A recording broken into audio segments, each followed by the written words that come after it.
Chez Guy Hockey, nous croyons qu'une estimation ne doit pas seulement être gratuite, elle doit surtout être juste. En mars, c'est le mois de l'estimation. Faites estimer votre bien et gagnez peut-être une voiture et des coffrets week-end. Bonjour à tous. Avant de développer toute l'actualité immobilière de ce mardi 20 mars, une pensée pour toutes les familles victimes de la fusillade à Toulouse.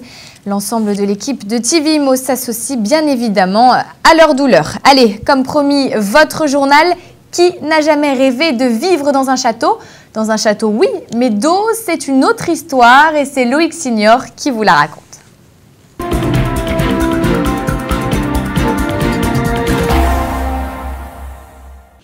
Je vis dans une drôle de maison. Voilà ce que pourraient dire les heureux habitants de ce logement. Qui n'a jamais rêvé de vivre dans un château? Mais d'eau, ça, c'est une autre histoire et c'est Loïc Signor qui vous la raconte.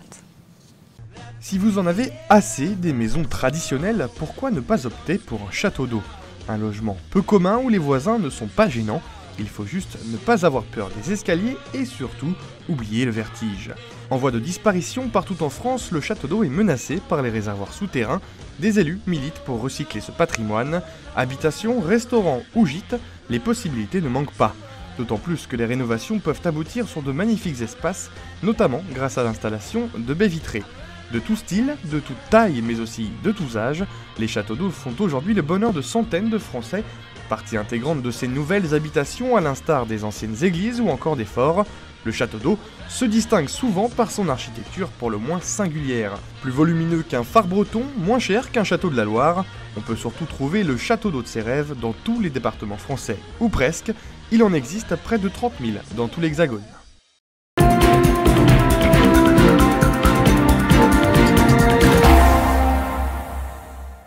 Allez, vous l'avez peut-être remarqué, la maison se met à l'heure animale. On voit nos amis les bêtes investir partout. La décoration, eh bien, c'est la tendance que vous nous présentez aujourd'hui, Clotilde. Attention, ça va rugir, je sens la tigresse qui est en vous.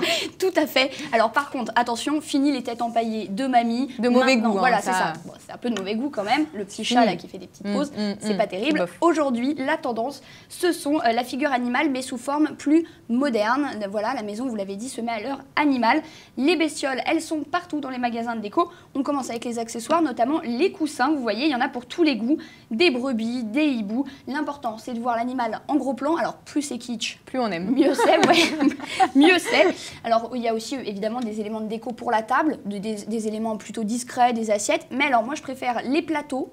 Donc, vous voyez, les plateaux ouais, avec. Sympa. Voilà, c'est des animaux humains. C'est Artis original. Ces plateaux, ils viennent de la marque Hybride. Hybride, ils proposent beaucoup d'objets, notamment avec les animaux. Ils ont une très belle sélection de meubles aussi.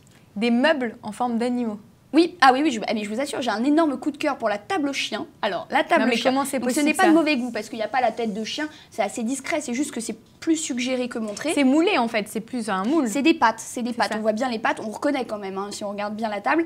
Alors il y a ça, et puis aussi il y a le flamant rose, vous voyez, avec les jambes, là ça se reconnaît facilement. Et tous les animaux sont tendance, est-ce que c'est forcément des animaux de grosse taille ou on a des petits hamsters, enfin on peut avoir des petites touches comme ça de décoration? La tendance, ce sont les animaux de grosse taille, hein, les grosses bestioles bien imposantes. Alors comme cette étagère ours, c'est une étagère donc c'est plutôt pratique, mais il y a aussi les animaux juste décoratifs, juste pour le plaisir des yeux, pourquoi pas, comme cette magnifique tête de cerf. Alors elle est disponible en plusieurs coloris, il y a l'éléphant, le rhinocéros, bref, en tout cas des animaux gros format. Est-ce qu'on peut les voir en vrai comme ça? Est-ce qu'il y a une boutique où on peut aller se rendre un petit peu compte de ce que ça donne? En tout cas, il faut que ça rappelle les trophées de chasse, et alors ces trophées de chasse, mais alors attention, c'est du carton, hein, c'est plus du tout empaillé ni rien. Pour trouver votre bonheur, il y a un magasin qui se trouve dans le Marais, mon gros coup de cœur de la semaine, ça s'appelle Flux, voilà, c'est à Paris, dans le Marais, mais vous pouvez aussi trouver votre bonheur sur Internet. Ah mais c'est sympa, hein. Moi j'ai déjà un petit chien à la maison, peut-être qu'il y a un nouvel animal de compagnie, je sais pas, une tête de bulldog. Tête de cerf. Une bonne grosse tête de cerf, ça serait. Ou un petit bulldog, c'est mignon un bulldog. Non, on a dit des gros animaux, Alexandra, des gros animaux. Ah, il y a des tailles de bulldog, je vous raconte pas, hein. J'en connais certains, ça fait peur. Bon, merci beaucoup, on se retrouve la semaine prochaine. Merci Clotilde.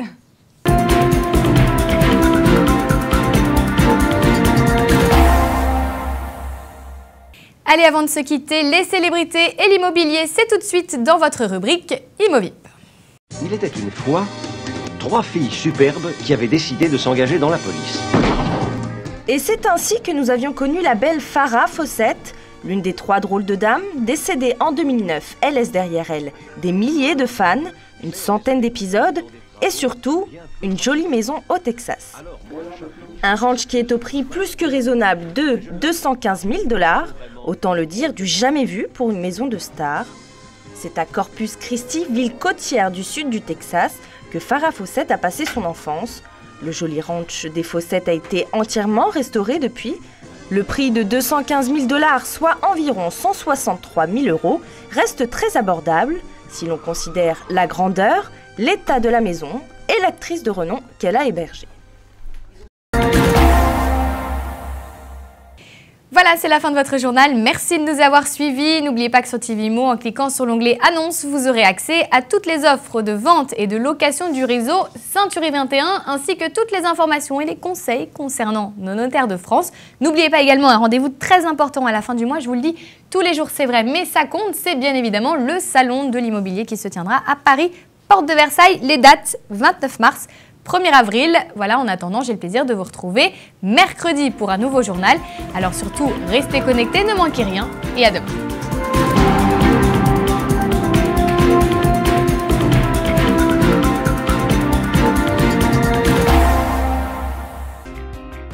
Du 29 mars au 1er avril 2012, Salon national de l'immobilier.